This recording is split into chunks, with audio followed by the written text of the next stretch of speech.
finally got some fights coming up. I mean, we finally do. Ladies and gentlemen, welcome to the Keyboard Warriors presented by RepTheWarriors.com. My name is Eddie Law, Fred Kirby. We are the Keyboard Warriors. Talking that shit, we finally got some fights to talk about. It's about goddamn time. And it's a good one. The main event, goddamn good. The co-main event, not the most compelling, but it's fun. okay, let's start right here. Yeah. How many fucking fights are on ABC? All right. So I was wrong. I was wrong. Okay. I was totally wrong. So, I tried to correct it yesterday's Hangouts, but there is a full card. The thing is, Google sucks asshole, and they decided to only put part of the card up until literally yesterday. I checked it every day to make sure I was, that I had it right. I was wrong. So, but the one thing here's a kicker on this. Since this is from Fight Island, this is an early. Oh, what's up, Otis? It's good. Since this is from Fight Island, it's a super early card. So, for you, it's at noon. This is 9 a.m. Pacific Standard Time, noon Eastern Time. First fight of the night, Jacob Kilburn taking on Austin Lingo. Then Sarah Moras is still in the UFC, taking on Vanessa Mello, who's supposed to have a bunch of promise, but I don't know. I think the last fight she didn't really live up to it. What do we got? David Zawada taking on Ramazan Emeev. Then what's up? No, it's just okay. Carlos Felipe taking on Justin Tafa. That's a good one. Heavyweight. Yeah, two fat dudes throwing hands, man. Yeah. Yana Wu taking on Jocelyn Edwards. And then the feature prelim, Phil Hawes against Nazardine Imabov. There we go. Now we're finally fucking cooking with a little bit of bacon grease here. That's right. So basically, you got these first 1, 2, 4, 5 fights to get your coffee, get your burrito ready to go and everything, and then you get your first good one. You got to hand it to the UFC, boy. Though they know how to do us. They're like a husband that knows exactly what to give his wife. They know we ain't seen no damn fights in like 4 weeks. They're like, these little cute cocksuckers will take whatever we give them. Hell yeah. And you know what? They're fucking right. Right. My funny punk ass will be right there at noon watching all these cute cocksuckers that I don't know nothing about and couldn't care two shits about. But boy, will I be there just fucking starving for some fights. Hell yeah. And wait till the Wednesday card. I'm at work during that card. I'm still going to watch it somehow. Right. All right. At least I haven't looked at the time on that one. I'll check in a little bit. Shout out to MMA guys. What's good, dude? It's been a minute. Otis says Leon Edwards was Hamzat for March 13th. So we rebooked it. Okay, let's see if we get it. Yep. What's up, Glitch? Cyril Gane. Oh, dude, I can't wait for this fight. Cyril Gane against Rosenstrike. This is a heavyweight fight. God damn, it's gonna be so good. Man, I wish there was don't get me wrong. I don't want to be a fucking crybaby. I don't want to be a complainer, but boy, do I wish there was about 3 more Cyril Gaines. Fuck yeah. I mean, heavyweight is on the cusp of being really fucking exciting. You know what I'm saying? Like, this is a great match. And I mean, Rosenstrike isn't exactly a newcomer or a younger guy, but, relatively new guys. They not exactly Alistair Overeem, for fuck's sakes. Dude, and even then, wait until John Jones gets in there. When John Jones gets in there with a Cyril Gane or a Rosenstrike, whoa, that's a fucking pay-per-view fight for sure. I gotta say, man, a quick side note on that. We won't get stuck on this too long, but I gotta say, the more I think about that, I mean, I'm the biggest John Jones stan in the world, but boy, thinking about him in there with somebody like Cyril Gane or even Rosenstrike, I do wonder how John is going to handle such a large man. I mean, to be fair, he hasn't looked exactly fantastic lately. I wonder if maybe John missed the boat. John maybe should have went to heavyweight 6 years ago when he was still fucking like, it might be a little too late. John might go up to heavyweight and get his ass knocked the fuck out, man. He might get a rude awakening. Because I was sort of thinking, like, I don't know, man. MMA math never works. And for some reason in my head, I'm just going, well, fucking John should beat Stipe. He should beat Tom. He should beat Dick. He should beat Harry. But, like, if you really think about it, I don't know, man. John does get hit. He is hittable. He's definitely, first thing to go is your speed, your timing and shit like that, your fucking ability to avoid getting punched. And John's never quite been the greatest guy at avoiding getting punched. I don't know, man. At first thought, I was kind of like, yeah, John's going to go up to heavyweight and run the table. Just you saying that fight, I'm thinking, what if John had to fight the winner of that fight? Dude, here's the thing. Like, would I really want to bet that much money on John in that fight? Like, I don't know, actually, man. And Rosenstrike's one of those guys that's going to blitz you, come at you hard. Is John ready for something like that? I'm sure he is. He's training for it, but still. What would John do about that, though? Right. Do we think John's really got the power to, like, step off and knock a Rosenstrike out?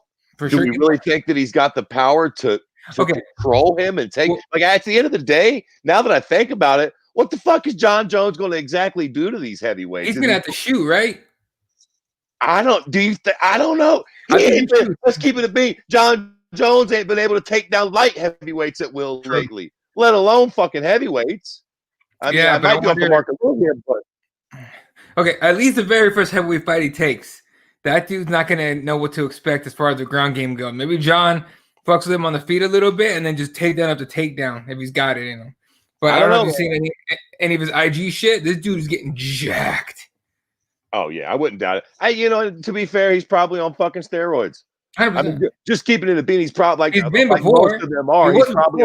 He's got the money. You know what I mean? He's one of those guys that can probably afford the designer steroids that they just like can't really test for yet and shit. So it is. Well, I'll put it to you like this.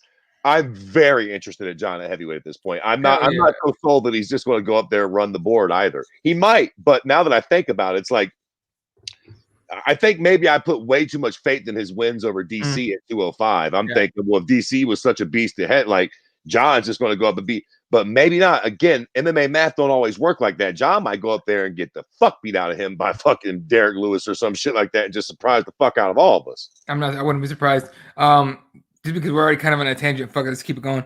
John versus the Ngannou Stipe winner supposedly in the fall. What happened to fucking Stipe? Is he gonna fight or not? I literally googled that shit right as soon as I saw Otis's comment. I can't find shit. I think Stipe and Francis are going to fight. That I mean, I would imagine they're going to. That's the fight they got to do, sort of. What the fuck? And I tell you what, I don't know, man. We'll see. John Jones going straight into a heavyweight fight or a title fight at heavyweight again. We'll see, man. I mean, John Jones is not the guy you want to overlook in any circumstance at any weight division. But then again, we've never seen him at heavyweight. Right. Like I think a lot of us are probably putting, and rightfully so, a ton of stock into those DC wins. But I don't know, man. We might be underestimating what the actual move up in weight meant. Maybe DC would have fucking handled John at heavyweight. Maybe. I know it sounds a bit absurd, but like maybe that weight cut did suck just enough out of him to where John could control him a little bit. John will be going up against guys that don't cut nothing.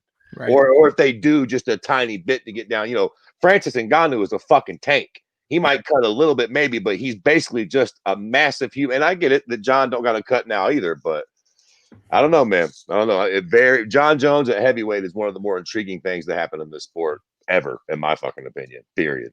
Right. John doesn't have the power to put out any heavyweights either, Fred. Well, that was what I was getting at. That's what I'm saying. Like if he can't, John better be taking the road that will give him a Verdun black belt overnight.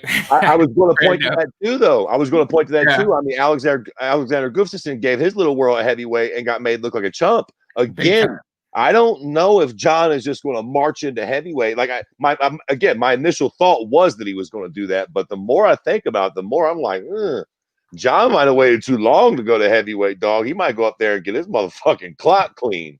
And if he does, honestly, I'm all about it. Like I'm all about it, straight up. I mean, not because I dislike him or anything bad for him. I think it makes everything way more interesting. I still think it's a good move. Say he does fight Stipe or Francis and gets knocked out for the first time in his career. It's still at heavyweight. He can still go down to 205. Now, when he loses at 205 for the first time, that's when we can start celebrating his death. But he's almost got a gimme at heavyweight. I mean, don't get me wrong, John being John at all. If he loses, period, especially if he gets knocked out, it'll be surprising to all of us. But after the dust settles, we'll be able to be like, well, listen, there's a reason they make weight divisions. Right. John has never had a problem making 205. He can make 205 easily within reason. I mean, he's never missed weight at all. So we'll assume that he's making it relatively easy. He's sort of got a gimme at heavyweight. Like if he loses once, fuck it, whatever. No harm, no foul. Going back down to fucking light heavyweight. This motherfucker, he's 6. What is he? 6'4", 6'3", 6'3", 6'4", making 205. 6'4". Bro, I'm 5'10" on a good day. I just hit 203 the other day. What the fuck though? Izzy's what? 6'3", 6'4", making 185. That's true.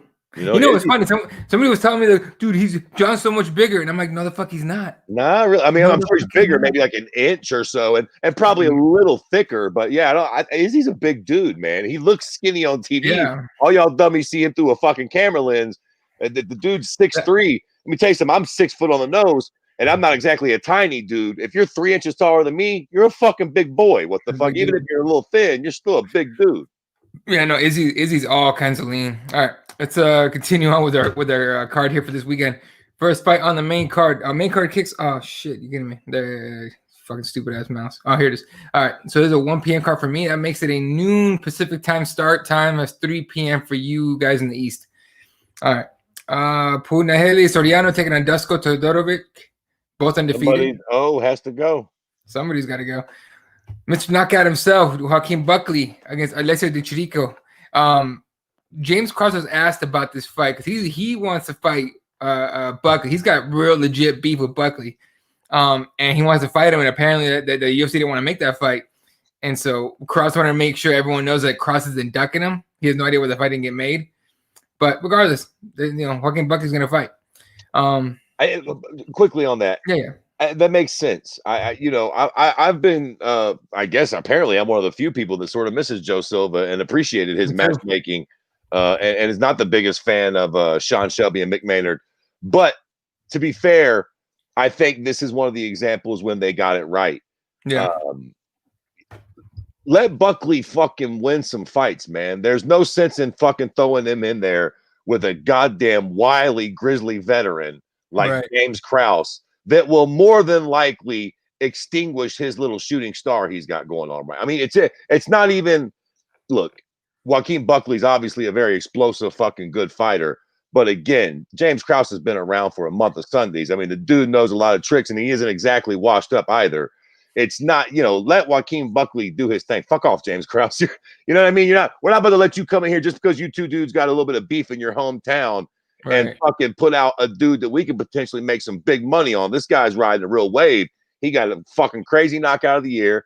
And then he had an impressive performance against, who the fuck did he beat last time out? Well, fucking. Who gives a fuck, right? Doesn't matter. Yeah, but he caught his fucking foot, right? No. That was after. He's had a fight since the crazy knockout, right?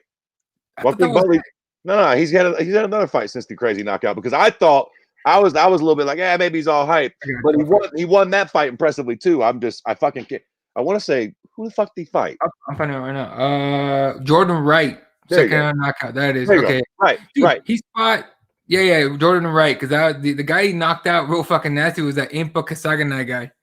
Right. So he had another big one after that. This is good stuff. Let this man, fuck, man, he's on a hype train right now. It'd be a goofy thing to let their little goofy personal feud fuck up his fucking, his ascension as a star. Fucking Kairos. I came in this video, y'all are talking about inches in length. Yeah. Were we? What were we talking about? We're talking about height. He must be behind a little bit. Okay. Anyway, or maybe not behind. I think we're like because right now me and you are like talking to each other live. Like there's like a lag between what they get and where we are. So either way, but we get to see you guys' comments before you guys like literally seconds after you post it. All right. So then on this card, we continue on. The return of Santiago Ponzinibbio, straight out of Argentina, taking on the Leech, Li Jianliang. Jesus fucking Christ. How long has it been since we've seen fucking Santiago Ponzinibbio? Where in the fuck is fucking Carmen Sandiego? Where's this dude been? Like a year and a half? It's been, I want to say, at least. Let me find out. All right. So I want to say he was like on a winning streak, right? Like he had a lot of hype and just the fuck appeared. 1, 2, 3, 4, 5, 6, 7 fight win streak. Last 3 were Gunnar Nelson, Mike Perry, and Neil Magny. He finished Nelson decision Perry, and he knocked out Neil Magny in the 4th round, November 17, 2018. Let me tell you something, Jack.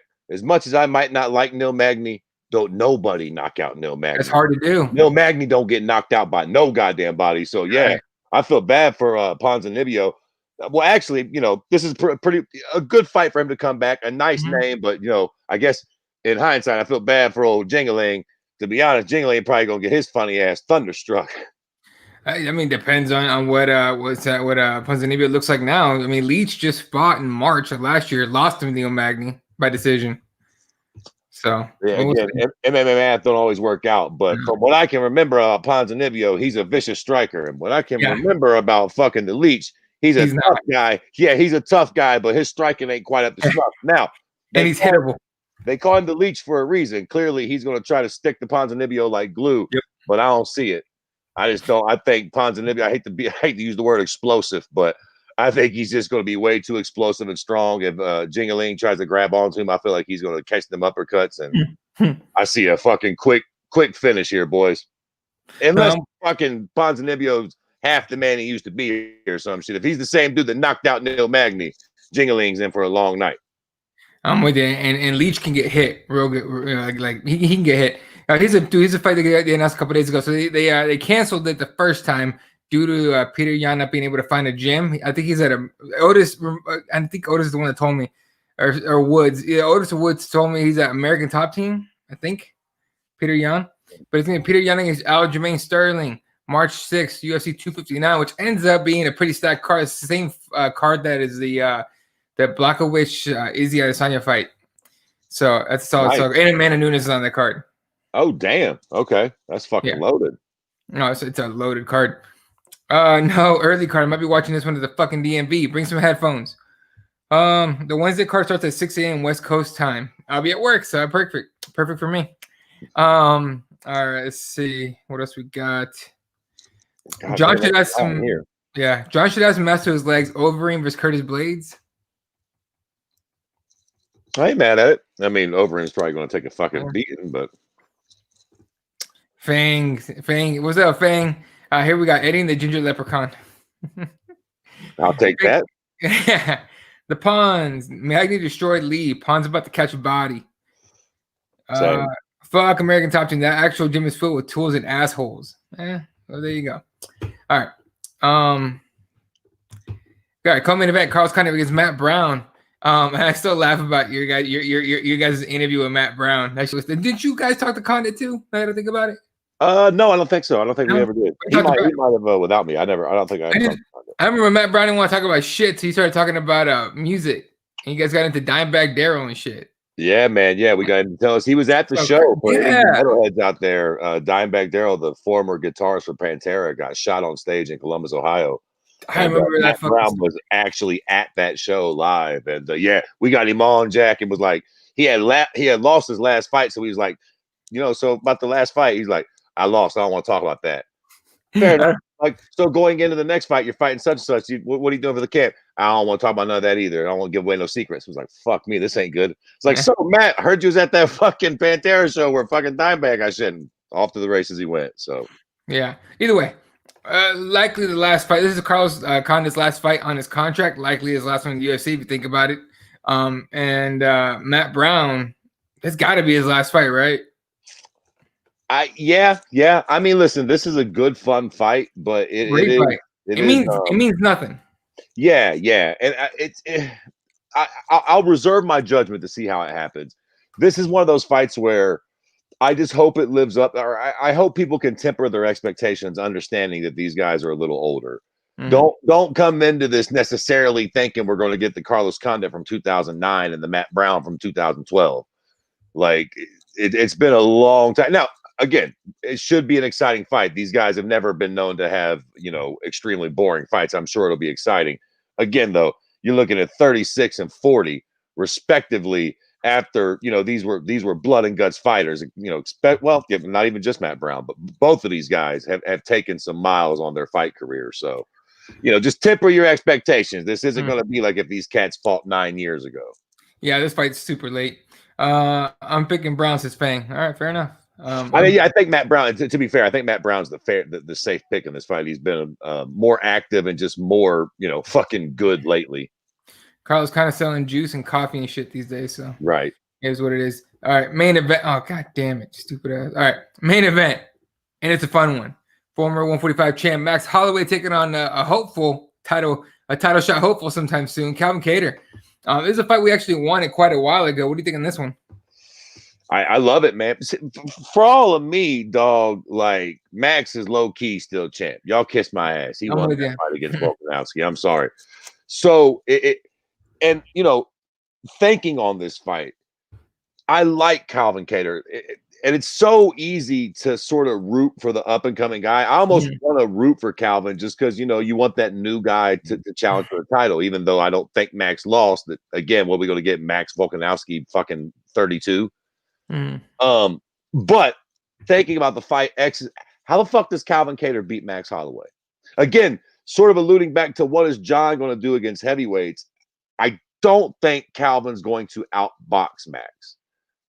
I seen a statistic the other day that said Max has never been knocked down in one of his fights. He's fought like fucking 5.5 hours. God knows how many fights. God knows how many title fights. He's never been fucking knocked down, let alone like finish by strikes. Eddie, are you there? Or did your fucking camera freeze? Am I waiting on you to come back? Yeah, your internet bit the dust. All right. Anyways, fucking Max Holloway's never been fucking dropped in a fight before. Okay, here we go. He's back. Maybe. I was waiting on that. Told you shit was gonna happen. Yeah, we figured. Look, what I was saying before you left, Max Holloway's never been dropped in a fucking fight before. I don't see Calvin Kattar outboxing him. It's hard to see him rocking him and finishing him with strikes, as I just alluded to. The man's never even been put on his ass before, let alone now. That doesn't mean that it can't happen.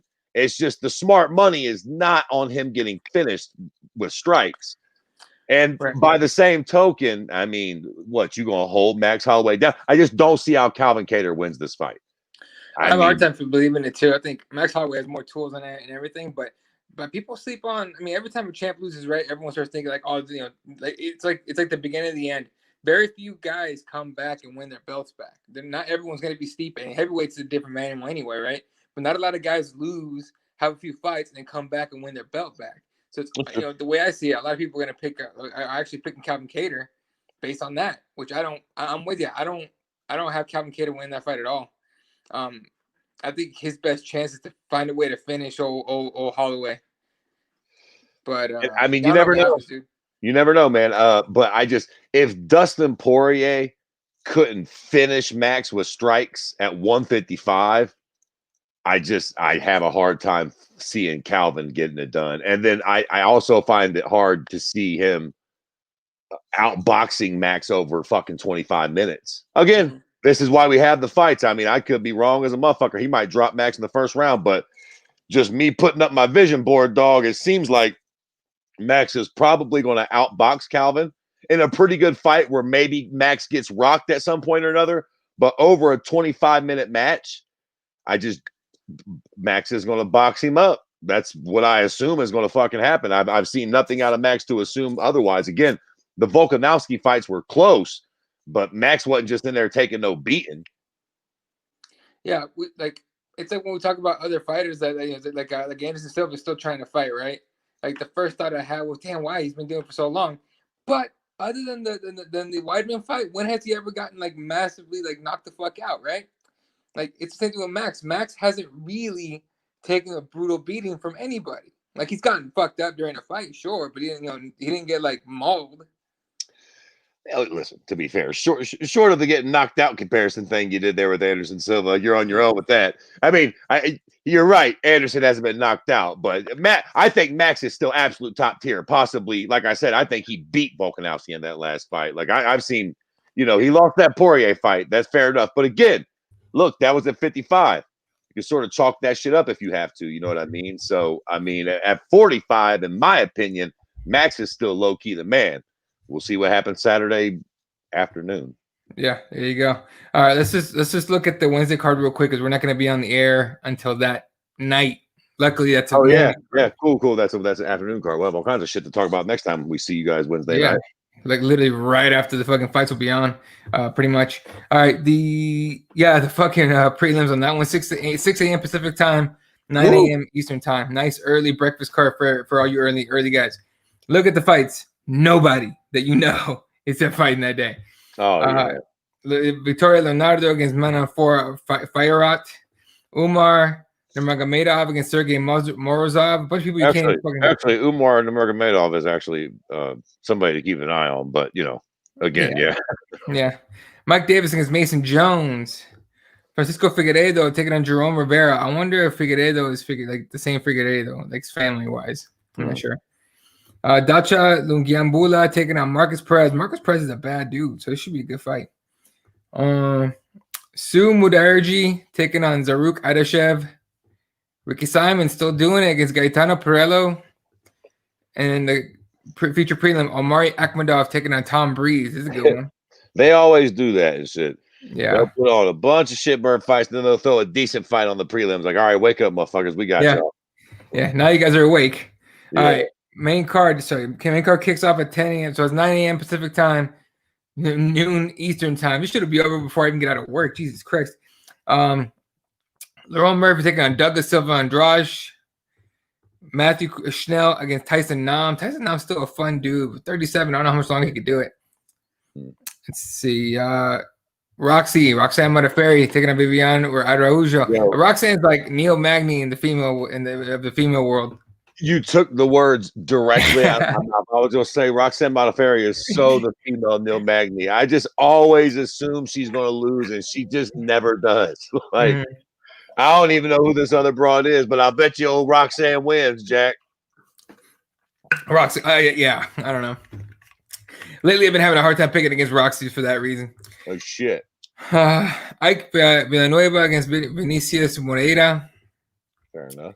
Yep. Warley Alves against Monier Lazez. It's just a bunch of whatever fights. Well, Warley Alves, another sighting of a person I ain't seen in a month of Sundays. Let's see how long he's been out. He was in that. Who the fuck did he beat? He's got to win over somebody. Does he got to win over Chiesa? He's got to win over somebody that fucking really matters, doesn't he? He's got. Who the fuck did he beat? Colby Covington. Yeah, he's got to win over Colby. I knew he had to win over somebody that mattered. Warley was in the Brazilian Ultimate Fighter, right? Yeah, exactly it. The Brazilian Ultimate Fighter. Yeah, he's Brazilian Ultimate Fighter, right. And then he beat Colby Covington, guillotined him. He guillotined Nordine Taleb. He decision too.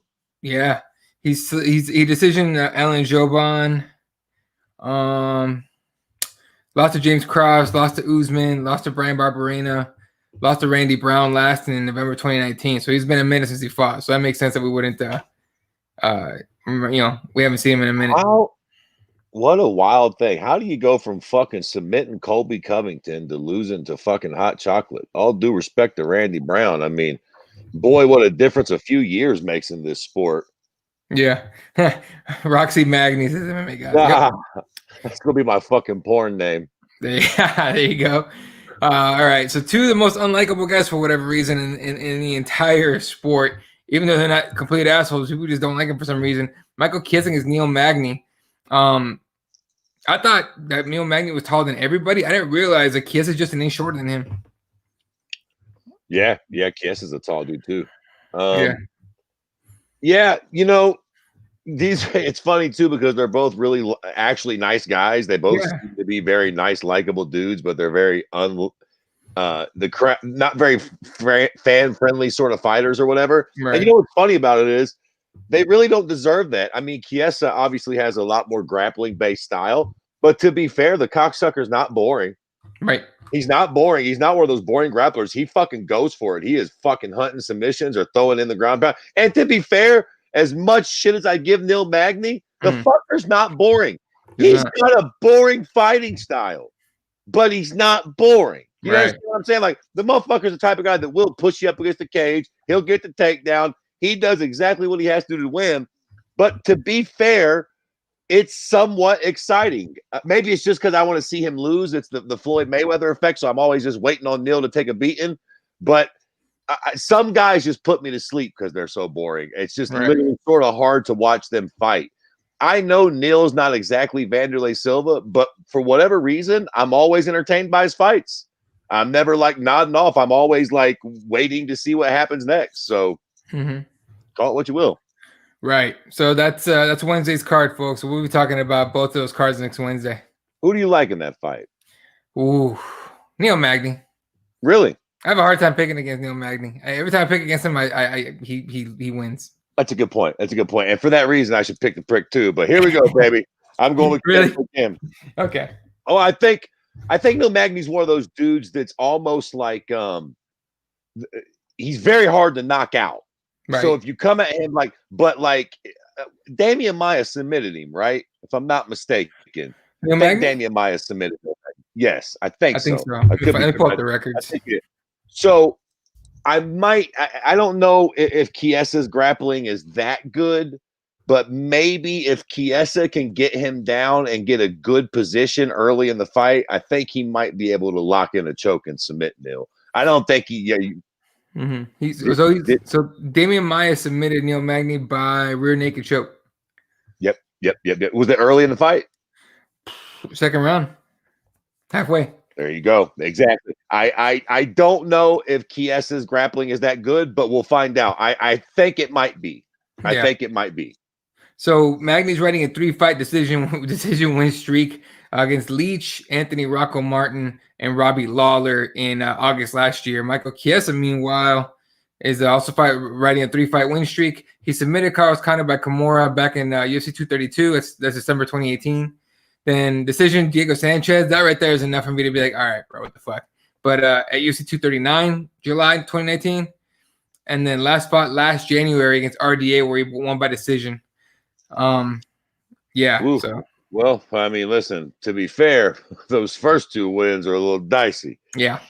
But the RDA win is a solid win. Although, to be fair, again, RDA is a guy who makes 55.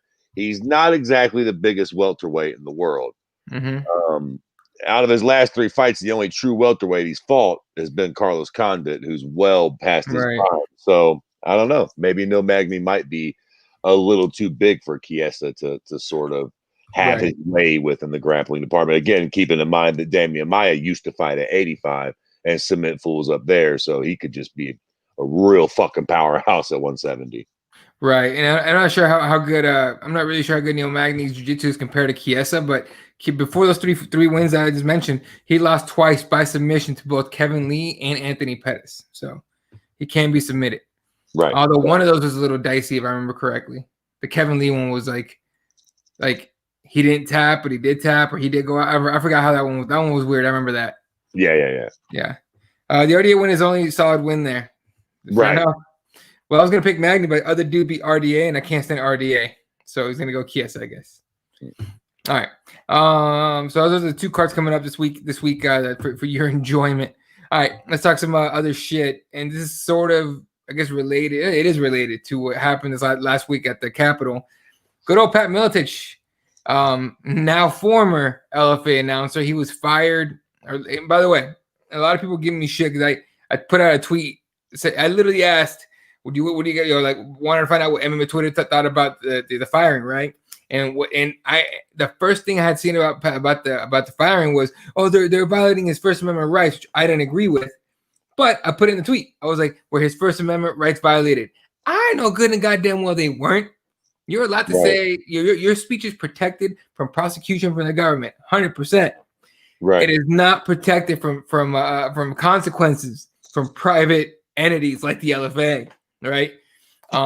So it was a weird thing to say. That I found the pictures, and he did take pictures of some very questionable ass motherfuckers and everything, and it was really weird. What's your thought on that whole story? Because it was almost like, damn, one of our guys was there. What the fuck? Yeah, I would say, explain it to me a little better. I don't fucking know. So what happened? Was Pat Miletich at the Capitol? So he was at the Capitol. From his words, what he said was that he marched to the Capitol with friends of his that were not involved with the riots or whatever the attack, whatever you want to call it. People got mad for calling it a riot. The riot or a protest. They said no, it was a terrorist attack. But let me show you some pictures of him there. I found. Here we go. So I take him on the right here. On the right here, Okay. Fucking right. At the Capitol and shit. Right. So he said that he didn't go inside, though. That's basically what he said. So I mean, he didn't really commit a crime. It seems like, right? But he, from his words, were that the LFA was pressured to get rid of him because he was there. Yeah, I mean, probably so. Like motherfuckers low key sort of doubt how Game of Thrones shit really be. Right. Yeah, bro. The new power is now boss. So yeah, if you own some fuck shit with the other side, they're gonna low key probably lean on you. Oh, you thought that was cute being out there taking pictures? Well, we're in charge now. Oh, you know the guy that writes your checks? Yeah, me and him golf together. because we're all elite and we all run the world and we all own a bunch of shit. Like that's how old rich white men do. So, you know, we could get you fired because that's how we can do, and we're the new regime. And your boss is going to fire you because, oh yeah, that's right, we're the new regime. Like, I don't agree with it. I look, this is my opinion on it. If that funny cocksucker took his funny ass in the Capitol, if he breached those fucking lines, then fire his funny ass because he committed an act of treason, as far as I'm concerned. Now, if you wanted to march your dumb ass up there and hold your sign up and piss and moan, that is your motherfucking right as an American. Wherever the police had the line at, you can walk right up to that fucking line. You can put your sign in their face.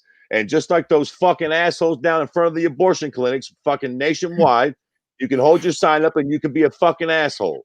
And that's legal. What you're not allowed to do is push those fucking guards out of the way and make your way into a federal building with your stupid fucking flags and your stupid fucking signs. If he had done that, then I'd be like, yo, you get what you deserve.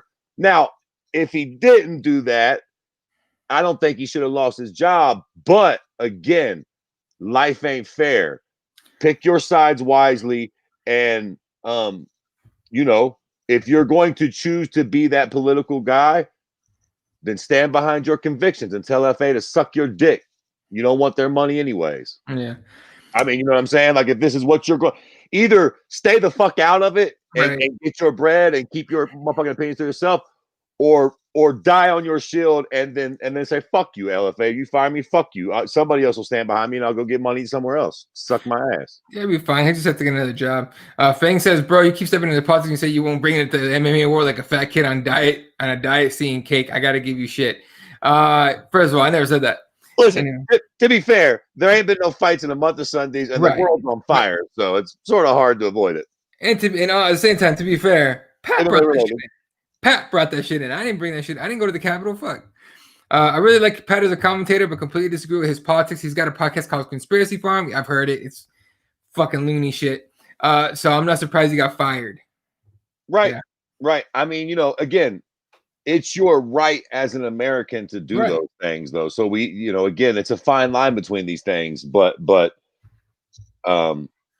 life isn't fair either, though. So like, it's not like, oh my God, dang, they fired him because he was playing with the other people. Like, that's how it be, man. Like, if you know what I mean, like, you got to be careful with that shit, or some fuck shit will happen. And really, it ain't nothing you can do about it. Like, what you gonna do?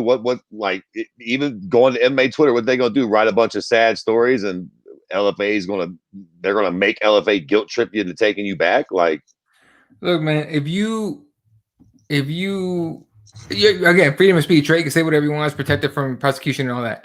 But if you go up to your boss and call him a fucking asshole, he could fire your ass for that. Right. Okay, yeah, you can say that shit if you want to. You're not protected from the consequences of getting your ass fired for it.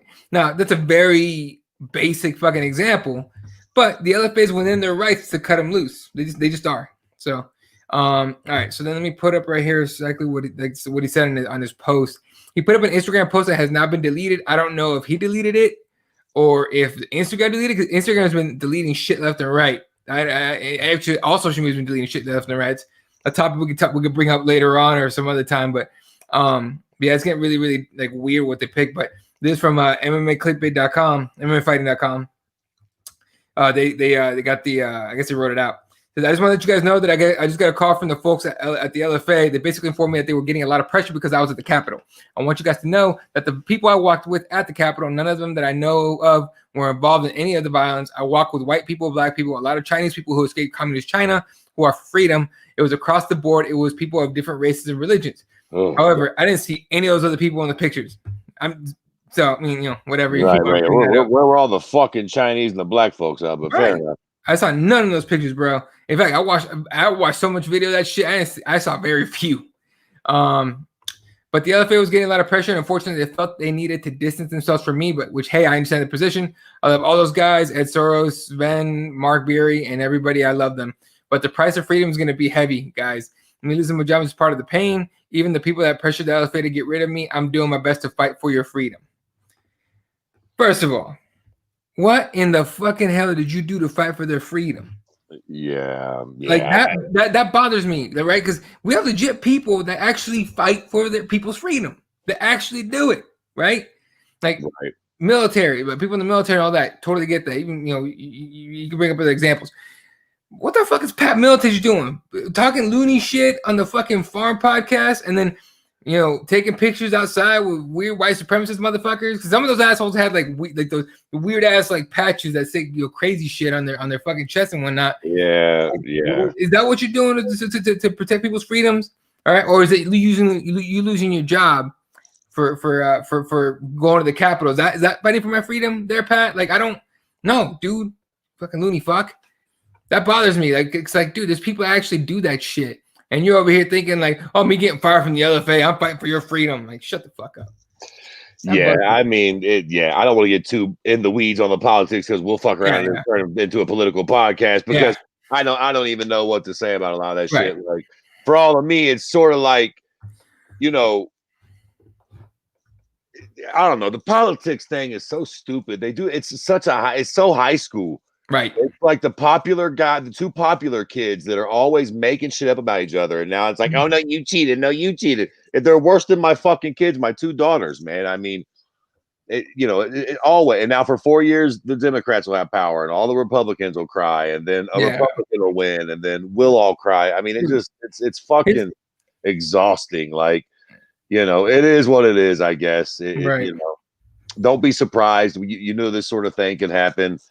I don't really think you're fighting for anybody's freedom, but for all the harm it's doing me, knock yourself out, Pat.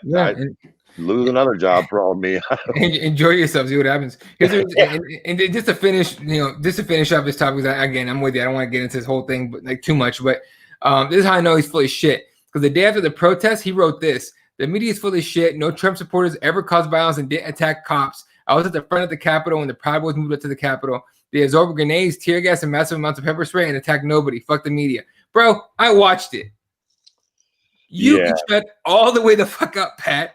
So that's it. That's all I want to say. Yeah. What are you gonna do? I mean, the videos are all over Twitter, buddy. Like you can't really get away with lying about shit like that these days. There's video proof of it. This is fucking this asshole probably tells his kid. I don't know if he has kids, but he probably still tells his kids that fucking Santa Claus is real. Fucking asshole. Yeah. They're all teenagers and shit or adults. Hey, free Santa Claus is real. I bet, Dad. All right.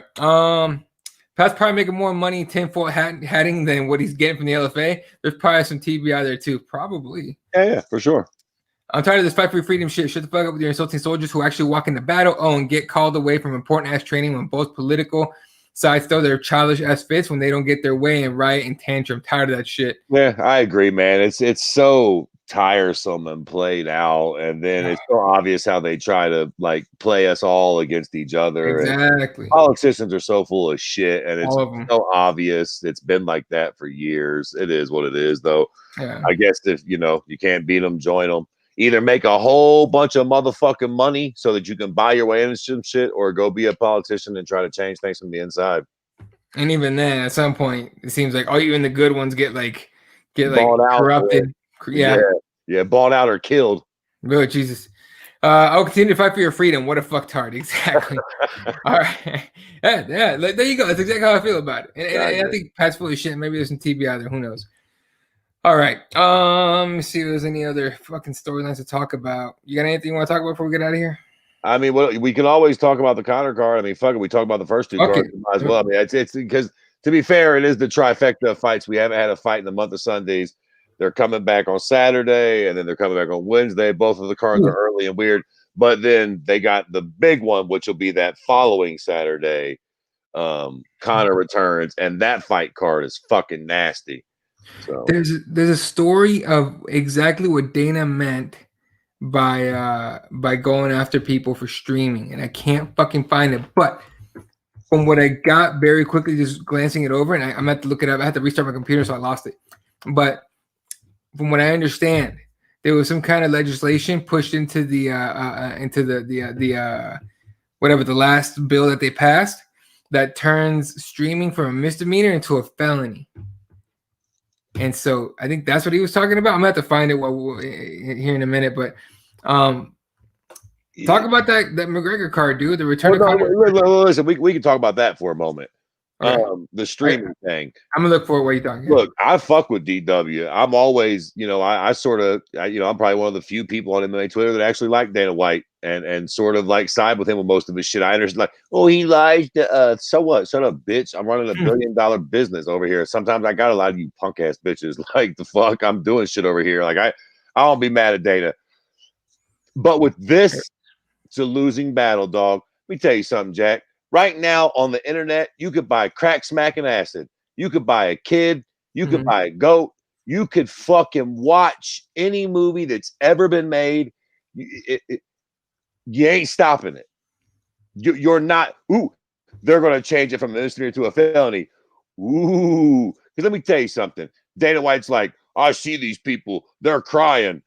Yeah, Dana, you might find a couple fucking kids that are streaming that you find that are crying. Jack, these fucking computer people are fucking smart. They're way smarter than you, Dana. They're way smarter than your minions that you pay. These motherfuckers out here on the computer, these little young motherfuckers ain't nothing nice. They will stream. If your shit is digital, they're gonna stream it. You understand me? You might as well just pack it in.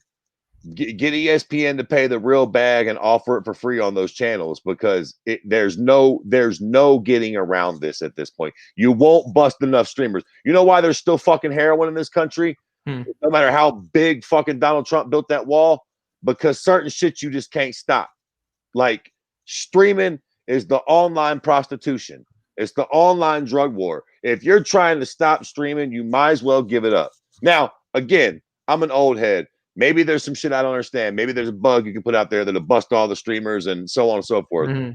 But for me, it seems like they can just use different IP address. If you can hack into motherfucking government systems and shit, you think motherfuckers out there ain't gonna be able to find a way to just stream your shit and make a new site? Like, if they have to, they'll make a new site for every event.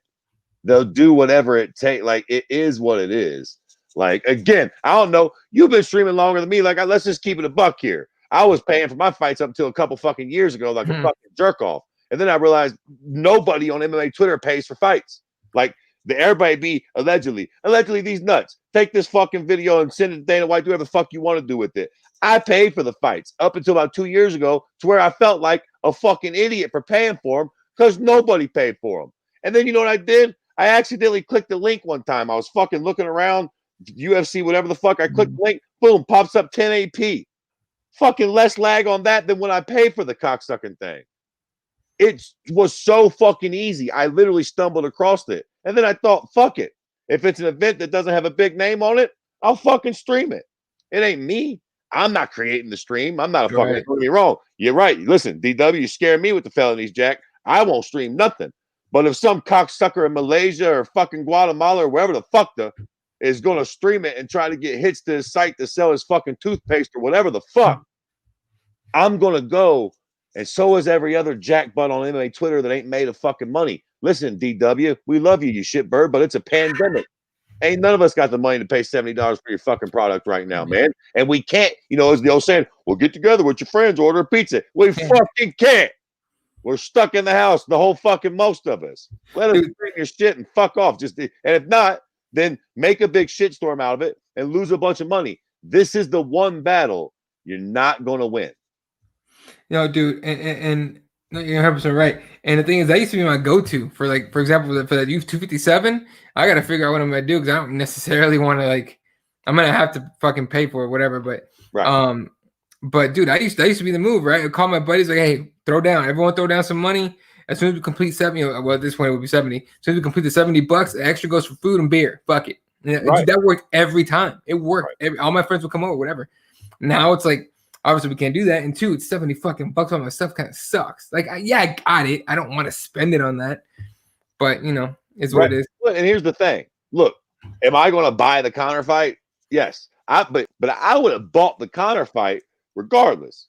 Because if the fight's big enough, I will just go ahead and buy it. If I ain't got food, none of that bullshit. But I'll tell you right now, like I said, tape it, do whatever fuck you want to do with this shit. Whatever the next pay-per-view is, Daddy Fred gonna be surfing the interwebs.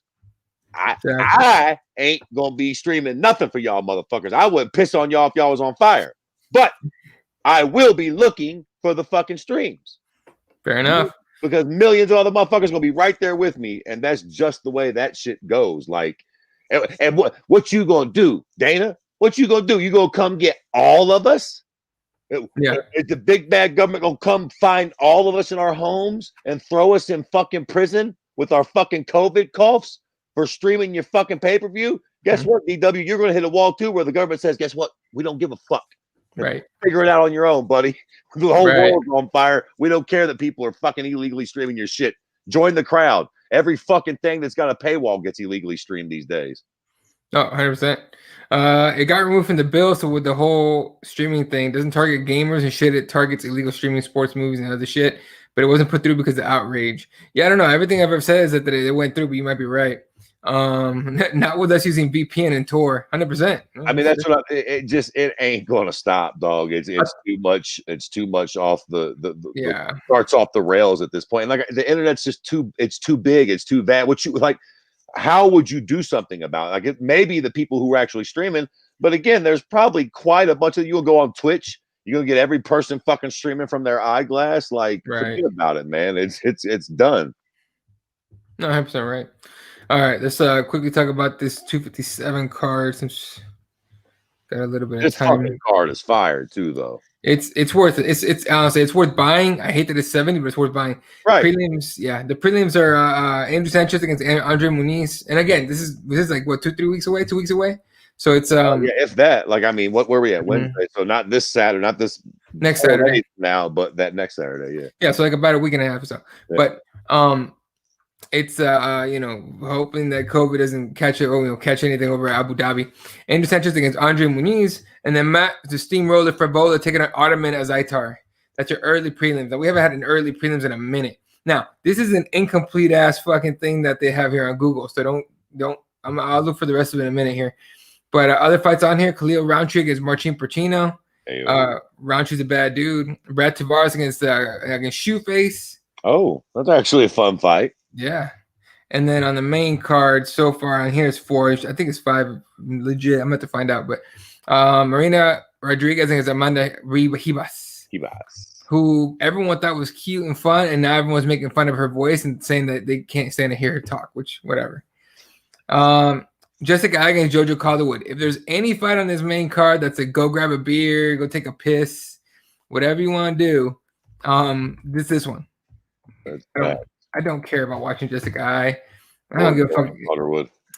Yeah, nobody cares about watching Jessica Eye anymore. I'm done with Jessica Eye. Speaking about voices, about voices annoying. Joanne Calderwood, she's got that fucking little Scottish accent, and she sounds like an elf. It's fucked.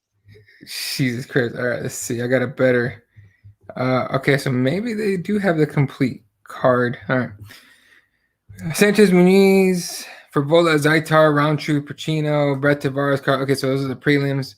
There we go. Nick Carney. Yeah, the Carney's back taking on Movsar Evloev. There you go. Fair enough. Jessica Eye and the her face. Mentioned. Right. And then Dan Hooker against Michael Chandler. This is an interesting fight. This is a pretty good test for Michael Chandler. We find out if you're legit against a guy like Dan Hooker. Now, I will get him a title shot. I don't know. But I guarantee they'll make the case for if he wins convincingly.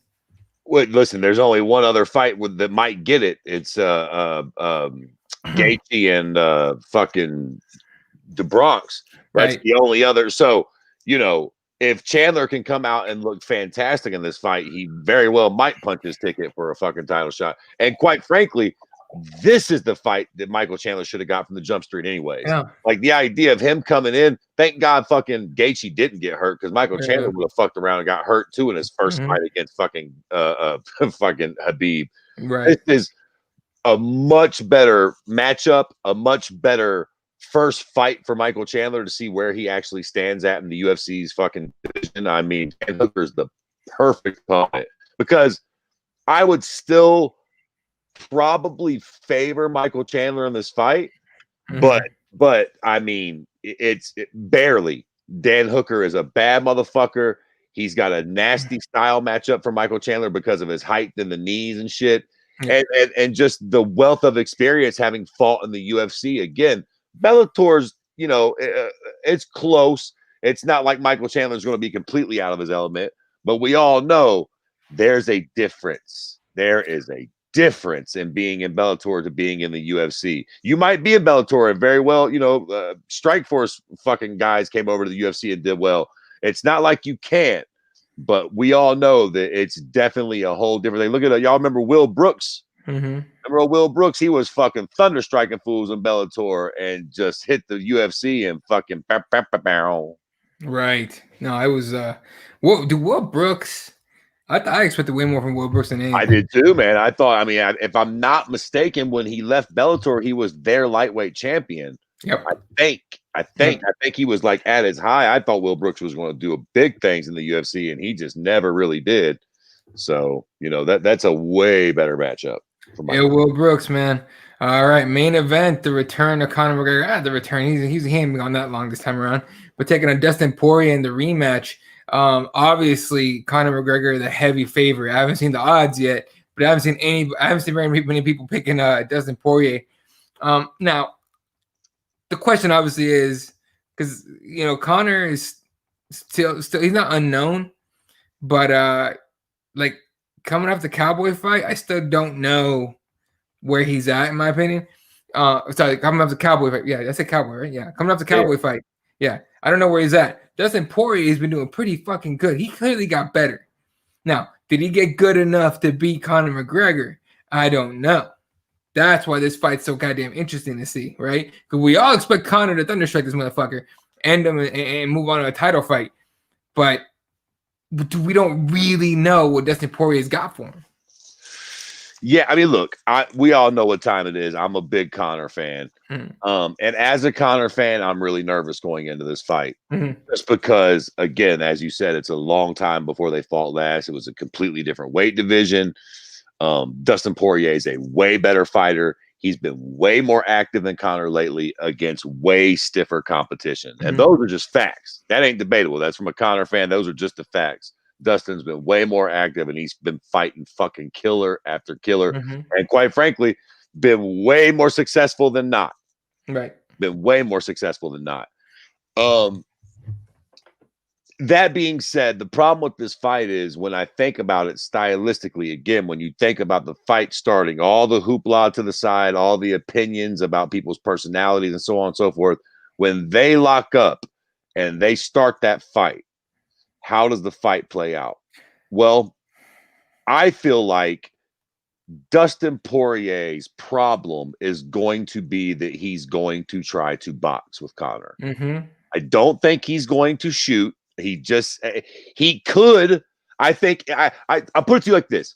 I think if Dustin surprises everybody and he comes out and he fights a smart fight, throws leg kicks, shoots in on a double leg, really switches it up and doesn't get caught up in the bravado of trying to box with Conor and be the first one to knock Conor out, things could get interesting real quick. We all know that Conor can get tired. We all know that he can be out grappled. We all know he does have his weaknesses that we all know. The question is, can anybody outbox him?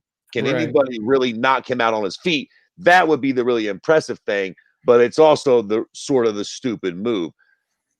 Again, we all know I'm a Conor stan, but all that bullshit to the side, I would be picking Conor in this fight based solely upon the fact that I think Dustin is going to try to stand and bang, to use the cliche, with Conor, which, in my opinion, is just the worst fucking idea. That's a terrible idea. Fight Conor McGregor. If Conor doesn't knock Dustin out in the first round or two, again, it gets interesting. If Dustin stands with Conor for the first 10 minutes of that fight, I don't see Conor. Now, we all heard Conor say 60 seconds. I don't know about that. But I tell you what, boy, Conor has this ability. I mean, look, do I think that Conor McGregor is that good and that Cowboy is that bad? I don't. What Conor did to Cowboy was a little ridiculous. He broke his nose with his shoulder. He threw a head kick. It was fucking weird. Like 17 seconds later, he fucking just completely steamrolled him. Right. I think a little bit of that is the fact that Cowboy crumbles under pressure, but a little bit of that is this weird thing that Conor brings. It's unlikely because he's small and Irish, but he's got this Mike Tyson sort of aura. I think, guys, you hear people say he was beat before he got in the cage. Right. Conor really does that to guys, man. He really does that to guys. Look at Jose. I'm telling you, man. I mean, and Cowboy and countless others where I just think he's really, I think Dustin in the first fight was sort of the same way. He sort of gets clipped with a shot sort of behind the ear. He goes down, boom, boom, a couple more, the fight's over. It's like, will that aura swallow Dustin up again? Will he walk out there and sort of freeze and just get popped before he knows what happens? And Conor does knock him out in the first round. I think it's very possible. Again, as a Conor fan, I'm nervous because, Conor ain't fought in a long time. Maybe the Cowboy shit was a fluke. I mean, we don't know. But all things being equal, I feel like Dustin's going to come out and try to box with Conor. Seems like a horrible idea. Terrible. Probably gets knocked out in the first or second round. Yeah, that's my prediction. I'm picking McGregor as well. And I normally don't. I mean, not that I don't normally do that. I pick him most of the fights outside of the Nate fights and the Habib fight. But he's just too goddamn good. But you're right. In fight in a minute. How good is Dustin? And I would hate to see Dustin come out and box him. I would hate that. Like I would immediately, if he comes out and boxes in the first half of the first round, I would literally text him and be like, dude, no. Like we're about to see some shit go down. But honestly, I think the first, if he tries to trade with him for that, I mean, I don't want to get too much on Conor's dick here, but right. And to be fair, Dustin Poirier is a very good striker too. Yeah, you know what I'm saying? So it's not exactly like he's some wrestler that can't throw his hands. Right. But I don't know, man. Again, I feel like Conor's got this weird aura and energy about him, and we're all fucking he's on it, and he seems like he's training hard. He's probably on the fucking Mexican horse meat the same way that fucking most of them are. He's fucking yoked looking. I don't know, man. Yeah, I could definitely see Dustin coming out there. And the problem with Conor is or the good thing for him rather, he starts fast. He's a fast starter. So if Dustin comes out there and thinks, well, let me get hit a couple times away. If he comes out there with that fucking Forrest Griffin ideology of let me get my nose broken before we get in the fight, he'll fucking wake up looking at the lights. You cannot fight Conor McGregor like that. Like, let me just and the problem is that's the fight that Dustin does the best in, where he sort of gets popped up a little bit. He gets his nose busted. Then that second, third round, fucking bites down on his mouthpiece, and he makes you want it more than him. And he's a tough motherfucker. The problem is you can be as tough as a goddamn son of a bitch, but if you get clipped on the chin, down you go, and you don't get the opportunity to even show your toughness because you just got knocked the fuck out. Yeah, keep in mind again, we got to see what Conor looks like now, especially like this is a big big fight for him too. Just to know where he's at. Massive. Yeah. And then you're right. As far as the moment goes, is he gonna get caught up by the moment? Dustin, we'll see. Like you said, the first time McGregor got in his head, but the moment wasn't too big for Khabib. It wasn't too big for Nate twice. But when you saw Jose Aldo walk into the cage at UFC 194, when they walked into the cage, you could see there was a lot of weight on his shoulders, right? And like I remember watching him get in there, and everybody, even Rogan, was like, Jose looks like he's feeling the pressure of the moment. And if you can't handle that pressure in that moment, you get starstruck basically. Now the advantage, there's only gonna be about 2,000 people there. Apparently they're gonna let fans in there, right? If there was no fans, it'd be a little different. I think Dustin doesn't really get too much pressure, but if it was a full fucking Irish crowd, man, whoo. Yeah. He's definitely dodging a little bit of a bullet with that. But even that being it's still Conor. Yeah. I think it's like you're getting your chance to fucking sort of grab that golden goose, and I think that alone sort of makes guys nervous. They're like, yo, a knockout over this guy isn't exactly another knockout. I knock out this fucking dude, it changes my life. Like, if you're Dustin Poirier, the night before you fight Conor, you go to sleep, you have that dream about landing that right hand, down Conor goes, he's out cold fucking for the first time, praying to Jesus, doing the fucking stiff fingers, your life changes. Now, if you beat him, you submit him, it's still a big win. But again, if you have that picture perfect, you're getting that exchange and Conor's just a little late and you clip Conor and down he goes, that's the big one, man. You'll really, if Dustin Poirier can knock Conor McGregor out, that's a state. If he can beat him at all, it's big. But if he can knock him out with punches or whatever, even a head kick or something, if he can, knock him out, that sends a real message and kind of changes the game a little bit. Right. I'm excited for it. Of course, we got a couple cards to get through before we get to that one. Talking about the Amanda Ribas thing. Typical MMA Twitter falls in love with someone that trashes him after a year. It wasn't even a year, man. I want Bellator to get good so bad. What's up, Unbroken? And me too. I wish they were, but they're just not. They need more top tier fighters, but I enjoy Bellator too. First round Cowboy is a ghost, right? Yeah, it was a bad matchup. Terrible. Conor embarrassed Cowboy. Can't call that Conor went over Cowboy a fluke. I mean, fair enough, right? But we'll see. Conor's one of the most successful fighters to rise above the moment. That's his greatness, right? He doesn't get flustered. Exactly. Exactly. And where most people do. And that's, you notice that too, the two fighters that really didn't get flustered at all did very well against Conor, Nate and Habib. I mean, Habib's just a fucking animal, it's a different sort of vibe. And Nate, you don't fluster Nate. You might beat the fuck out of Nate, but what you don't do is make Nate nervous. Right. You don't fluster him. You can beat him up. He's been beaten up, but like what you're not going to do is have him nervous about being beaten in that moment. It just don't happen. Look, man, the Diaz brothers grew up getting beat up in school and shit like that. That's why they became fighters, and man, they're being really fucking good. Well, the thing is, and this is what's admirable about them, just to sort of end on this note with the Diaz brothers, it's the sort of thing that makes it magic about them. Everybody loves to say, I don't give a fuck what nobody thinks. Right. I don't care. But like even me, we all say that. I do though. I care. We all care a little bit. Nate Diaz really don't give a fuck. Right. And that's a very special and dangerous person. And that's why he does it. He don't give a fuck. If Conor knocked him out, so what? Nate don't give a fuck. He truly don't care. Of course, he doesn't want to lose to Conor, but at the end of the day, Nate's so real that he knows he's cashing a big check. He's going back to fucking his city where he's a god and a king. Like, he truly doesn't care. And that makes for a dangerous opponent in the octagon, to be completely fair. When you really, really don't give a fuck, you're not going to be embarrassed. So no moment swallowing you up. You get knocked out, so what? You've been doing this since you were 16 years old. You don't give a fuck. Truly, that's Nate Diaz's genius. 100%. All right, man. Anything else you want to hit? I checked the headlines here at the end. There's nothing. We did it, son. We're at an hour. We're at $1:07 at this point, so we actually fucking got our hour in. You cocksuckers. We had a fight in a month of Sundays. We didn't miss one show throughout the whole holidays. We always came on and found the fucking hour to talk about shit.